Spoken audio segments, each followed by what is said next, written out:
साबिक वज़ीर आज़म इमरान खान के साथ वफादारी निभाने वाले सदर आरिफ अलवी का अराज़ी स्कैंडल भी सामने आ गया है और इन पर एक करीबी रिश्तेदार ने जबरदस्ती अपनी जमीन पर कब्जा करने का इल्जाम आयद कर दिया है। सदर आरिफ अलवी के सगे भांजे अजमत रेहान ने अपने मामू पर खानदानी जमीनों के रिकॉर्ड में रद्दोबदल से जालसाजी करने का इल्जाम लगाया है। अजमत रेहान ने दावा किया है कि आरिफ अलवी ने उनके खानदान की जानिब से 1977 में हॉक्स बे कराची में खरीदी गई 1810 एकड़ मुश्तरका जमीन को अपने नाम करवाने के लिए अदालत में गलत बयानी करने के अलावा रिकॉर्ड में टेम्परिंग की और अपने वालिद को अपना मुलाजिम जाहिर किया, जो कि सरासर फ्रॉड और धोखा है। चुनाचे अब अजमत रेहान अपनी खानदानी जमीन के रिकॉर्ड में रद्दोबदल और टेम्परिंग का इल्जाम लेकर सिंध हाई कोर्ट जा पहुंचे हैं। अजमत रेहान का मौक़िफ़ है कि डॉक्टर आरिफ अलवी ने 1977 में हॉक्स बे कराची में खरीदी गई 1810 एकड़ मुश्तरका जमीन को अपने नाम कराने के लिए अदालत में हल्फिया गलत बयानी की है, जिसकी बुनियाद पर वो आर्टिकल 62 और 63 के तहत सदारत से भी फारिग हो सकते हैं।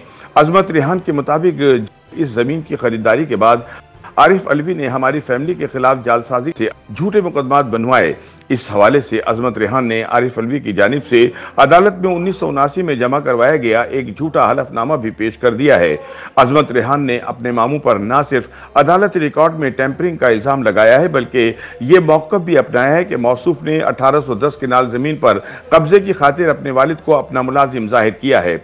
अजमत रेहान के मुताबिक डॉक्टर आरिफ अलवी ने जमीन हथियाने के लिए हमारे साथ जो किया सो वो किया, लेकिन ये याद रखें कि ऐसा फ्रॉड या शख्स सदर जैसे अहम ओहदे पर तैनात होकर मुल्क के साथ क्या कर सकता है।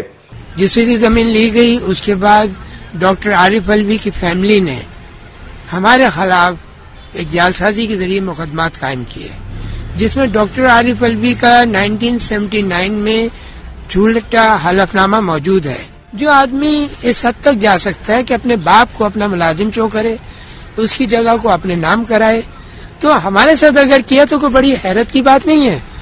लेकिन ये जरूर ध्यान में रखें, इस मुल्क के साथ क्या करेंगे, ये इस मुल्क के असासों के साथ क्या करेंगे, ये आप सोच लें, अवाम सोच ले। वादा रहे कि यह मुतनाज़ा जमीन अलवी ट्रस्ट के कब्जे में है और इस पर चलने वाला कारोबार सिंध हाई कोर्ट की निगरानी में है।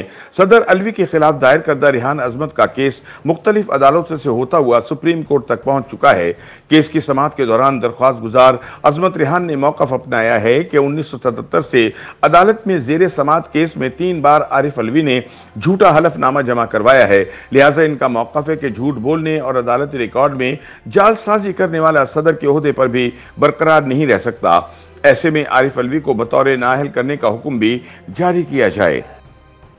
YouTube पर गूगली न्यूज देखने के लिए youtube.com की सर्च बार में गूगली न्यूज टीवी टाइप करें। गूगली न्यूज के पेज पर सुर्ख रंग के सब्सक्रिप्शन वाले बटन पर क्लिक करना ना भूलिए। YouTube पेज पर अपलोड होने वाली वीडियोस से बाखबर रहने के लिए बेल आइकन पर क्लिक कीजिए। आपको हर नई वीडियो के बारे में नोटिफिकेशन मौसूल हो जाएगा।